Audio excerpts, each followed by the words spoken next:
The field is green and it is painted with white numbers. That can only mean one thing: the start of the NFL season.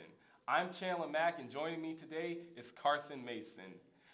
The start of the NFL season is always filled with great games, big upsets, and major surprises. Carson, what were some of your takeaways from week one of action? Well, week one of action was obviously filled with a lot of action. We saw a lot of injuries and a couple of upsets. And I think one of the biggest upsets was Seattle's loss to the Rams. That was crazy in overtime and very surprising. And as far as injuries go, we saw Dez Bryant with a broken foot. We also saw Luke Kuechly get a concussion, and he's supposedly out for 4 weeks now. So another injury besides Dez Bryant. So. Yeah, speaking of Dez Bryant, you just had to mention him and them Cowboys.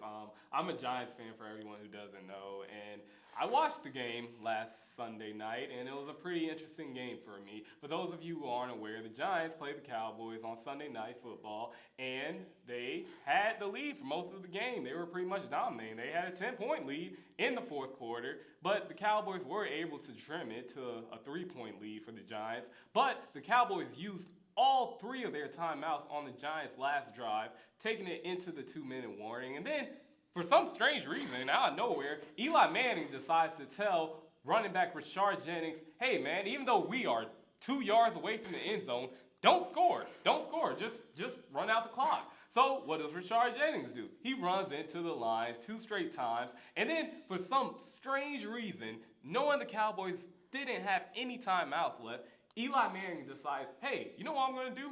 I'm going to do a play-action pass, and I'm going to try to find my tight end in the back of the end zone and just see what happens. Wait a minute. Didn't he said that he didn't want Rashard Jennings to score, correct? Yeah, I don't Yeah, get it. I mean, like, what was you thinking, Eli? But, so what does he do on third down? He fakes the handoff to Rashard Jennings. He rolls out to his right, and he doesn't see his tight end open. So what does he do? Instead of sliding down like Aaron Rodgers and any other elite quarterback would do, since Eli Manning got paid $84 million and claims that he's elite now, what does he do? He doesn't slide down. He throws the ball away like he was a rookie, like he was Marcus Mariota or somebody like that. Hey, Marcus Mariota had 4 touchdowns. He had a great game. He did. If we're going to talk about him. He did. Maybe I should say Jameis Winston. That'll probably be. Yeah. Yeah, that'll probably be better. Yeah, like he was Jameis Winston or somebody. What does that do? That stops the clock. That allows the Cowboys to just sit and say, hey, wait a minute now. We have 1 minute and 37 seconds to go in this game, and we might be able to score, get a field goal, or maybe even score a touchdown. So what did the Giants do? What did Tom Coughlin and Eli Manning do? They say, even though we are literally 1 yard away from the end zone, we are literally 1 yard away from the end zone, we're not going to just run the ball into the line and try to get a touchdown and force Dallas, with no timeouts, may I say that again, to go 99 yards if they didn't get it on fourth down. They say, hey, we're going to kick a field goal, a pointless field goal that will give them a 26-20 lead, not a 27-20 lead, a 26-20 lead, in which you could say, hey, the Cowboys probably going to win this game 27-20, which is what I said when I watched it. So the Giants, instead of going for it on fourth down, they kicked the field goal, giving them a 26-20 lead. And what do the Cowboys do against that New York Giants defense?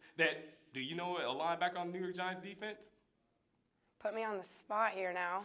I don't either, all right? Pretty much, yeah, I don't either. So he's going to put that defense on the field, the same defense who earlier in the fourth quarter allowed Tony Romo and the Cowboys to have a 6-play, 73-yard drive pretty much in under 3 minutes to score. He's going to allow that defense to go back on the field. So that's what they did. They went back on the field. That defense went back on the field against Tony Romo with a 26-20 lead. And what does Tony Romo do? In literally under a minute, he gets the Cowboys past the 50-yard line, and then what happens after that? He fumbles the ball, and then he picks up the ball, and he throws it to Jason Witten, who's wide open because the Giants don't have a middle linebacker, and the Giants lose the game 27-26. So, yeah, what did we learn this week? We learned that Eli Manning is, according to the New York Post, an $84 million dope, and that the New York Giants are super dumb. And I'll just say they better beat Atlanta this weekend. Wow, that was a great rant. We also learned that Chandler is very passionate about the Giants. I'm very passionate. Yes. At least your team didn't get outscored 30-0 and give up a 21-3 lead like my team. Yeah. The Detroit Lions. Yeah. It was a tough loss for us against San Diego and Phillip Rivers. We were up 21-3 in the first half, and Stafford was looking great. We had Amir Abdullah looking great. And then Stafford threw 2 interceptions in the second half, and sooner or later we were down 30-0, and they outscored us. In the end, I don't know the final score. What was it? 33-21. Yeah, we got a touchdown in there too, but 33-28. yeah, that was it. But yeah, we gave up a huge lead, and not a great way to start, especially after Green Bay won. So Yeah, especially. not looking good for us. Yeah, but I mean, you guys got Minnesota this weekend. So, Yep. I mean, they didn't look. There's actually a couple of divisional games this week. yeah. We have Tampa Bay at New Orleans. That's an NFC South game. That'll be huge. Detroit at Minnesota, NFC North. And then in the NFC East, we have Dallas, your favorite, against Philadelphia. So 3 divisional games. But I think the biggest game for this coming week is Seattle at Green Bay. That NFC Championship game last year. And some think it'll be a preview of the NFC Championship game this year. So Yes. lots of things to look forward to in week 2. Definitely.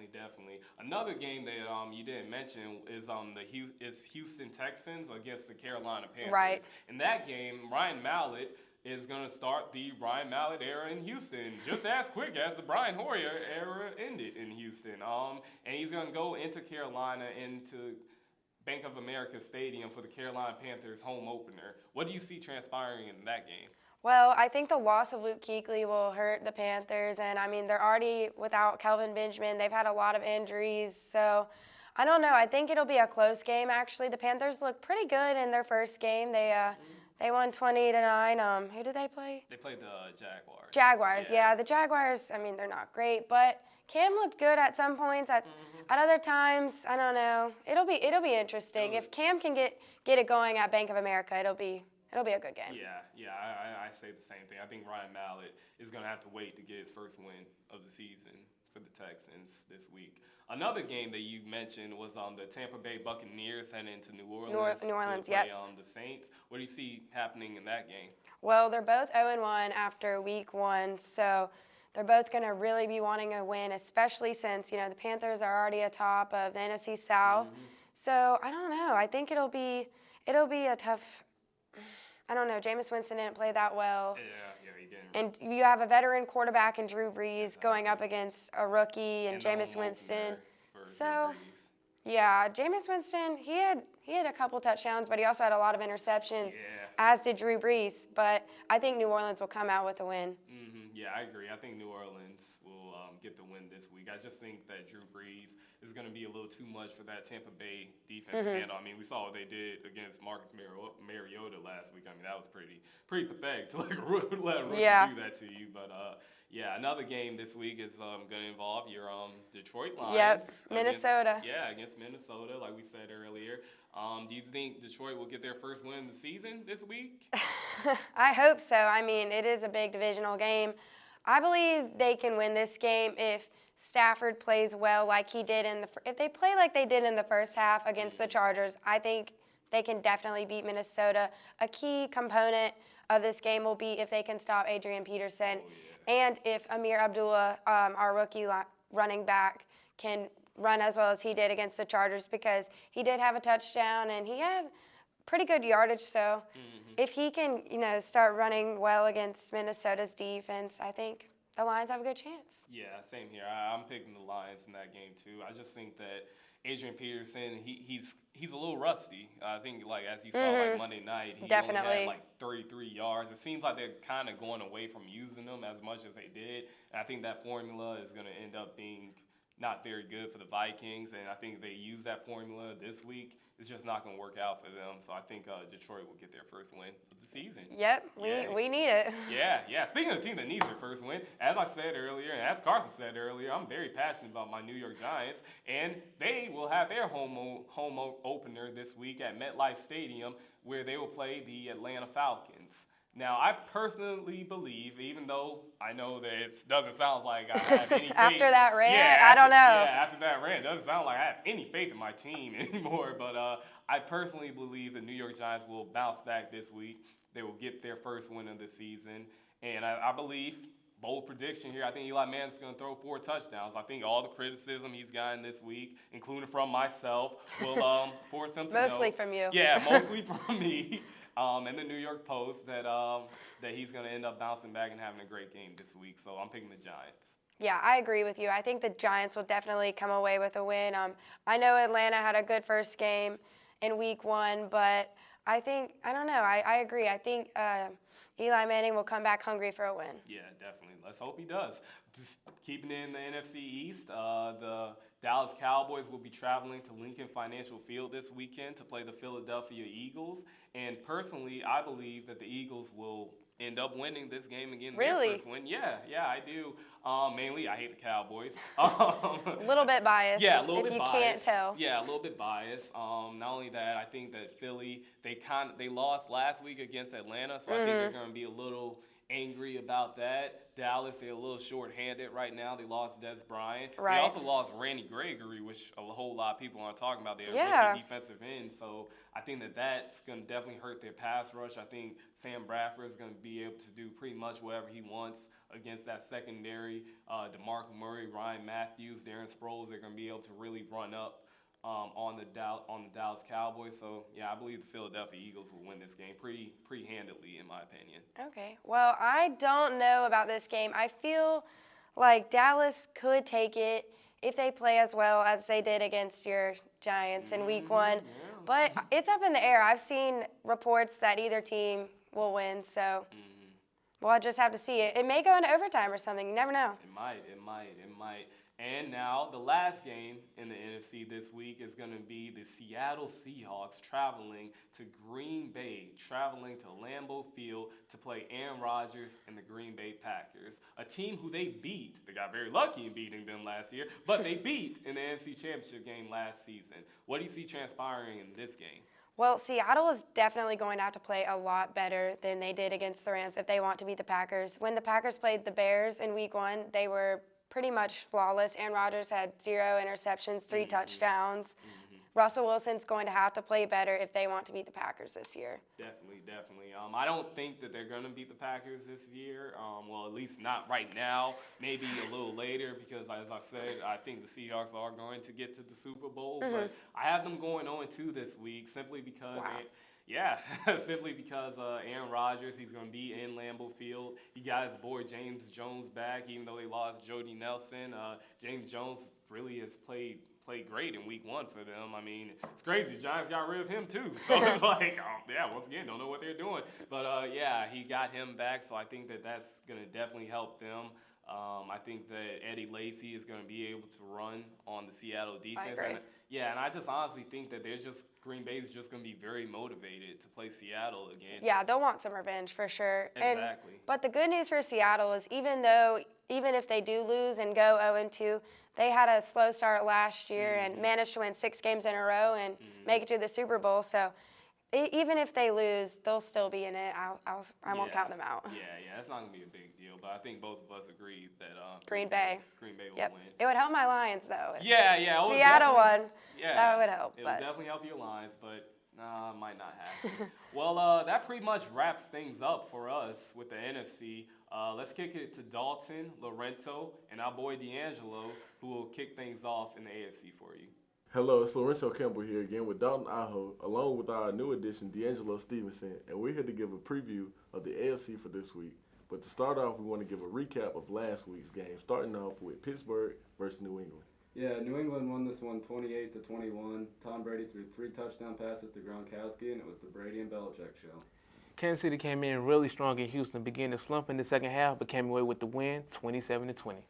The San Diego Chargers were able to rally back from a deficit against the Detroit Lions and come back to win 33-28. Yeah, and the Jets dominated their game against the Browns, 31-10. It was a great offensive and defensive game. Buffalo was really impressive at home, beating the Colts 27-14. Though not a very impressive game by Peyton Manning was able to lead his team to victory over the Baltimore Ravens 19-13. Yeah, and Carolina won 20-9. Jacksonville's offense was terrible. Cincinnati game against the Oakland Raiders got violent between Amari Cooper and Pac-Man Jones, but Cincinnati came out with the dub, 33-13. And to start off, where we the most important part of this segment, the preview for this week, starting off with New England versus Buffalo.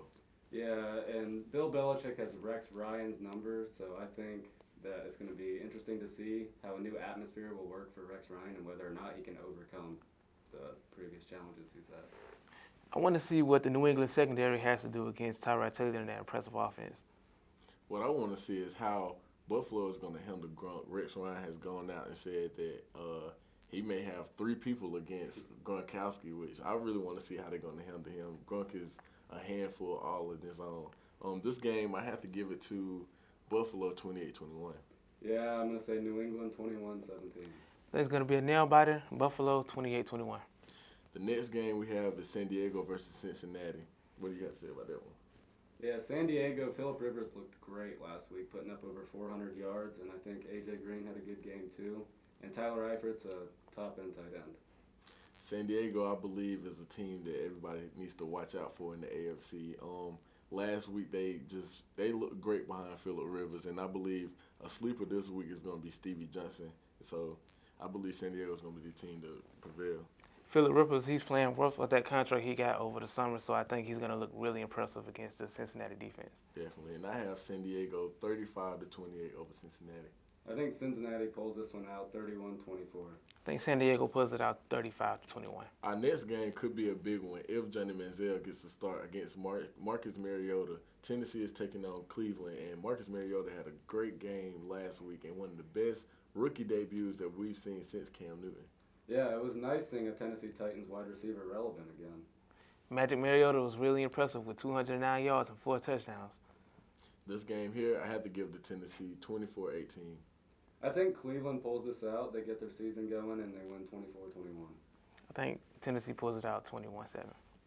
This next game is a big one too, San Francisco versus Pittsburgh. This game can really turn out to be a close one, and both teams look very impressive to me last week. Even though Pittsburgh didn't get the win, they still played good not to have Bryant and Le'Veon Bell. Yeah, the fact that we held Tom Brady to 28, that's actually better than I imagined because our secondary's been so banged up. So I think it'll be the Steelers need to win this next game. I think Pittsburgh was really impressive, but I think San Francisco is going to be one of those sleeper teams to look after. Yeah, San Francisco is definitely going to be a team to look after in the AFC. But this game here I have to give to the Steelers 24-21. Give me 35-21 Pittsburgh. I'm going to go with a sleeper team. I got San Francisco going 21-14. This next game is a battle down in Florida between Miami and Jacksonville. How do you feel about that one? Yeah, last week's game against Washington was a fluke for Tannehill. This is the week that he gets it going, and he has a top 10 quarterback season. I think Tannehill looked pretty good last week against the Washington Redskins, but Jacksonville's defense was pretty impressive to me as well against Carolina. Jacksonville's defense was impressive, but they did give up 20 points to Carolina, who don't even have a number one receiver. So today, I believe that Jacksonville may not be able to hold Miami with a duo between Jarvis Landry and Ryan Tannehill. So I had to give this game to Miami 35-7. Yeah, Landry goes off this game 24-14 Miami. I got Miami going 21-14. Our next game is between Baltimore Ravens and the Oakland Raiders. How do you feel about that one? Well, Joe Flacco is the most unpredictable quarterback in the NFL, but thankfully has an elite defense to lean on. And the loss of Derek Carr to Oakland's offense is going to hurt them a lot this season. Joe Flacco is one of the most unpredictable quarterbacks in the NFL, but Oakland does have a terrible defense, and I think Joe Flacco is going to have a big game against Oakland. I have to agree with you on that defense. Oakland Raiders defense is very, very sketchy every game. I just don't see how they can hold the Baltimore Ravens offense. And the Raiders, without a quarterback like Derek Carr, who's going to give it to those two guys on the outside? So this game I have to give to the Baltimore Ravens 21-10. Yeah, and Flacco actually has a good game, and they win 28-17. I'm going with a blowout. I think Baltimore's going to win 35-0. Right. Our last game is between the New York Jets and the Indianapolis Colts. This can really pan out to be a big game. Yeah, the Colts sucked last week, let's be honest. But I think this is the week Andrew Luck gets it going. It is going to be interesting to see if T.Y. Hilton plays or not, because if he's out, that could play a pretty big influence on the game. I think Andrew Luck and the Indianapolis Colts are going to gain their mojo back from that dreadful performance against the Buffalo Bills last week.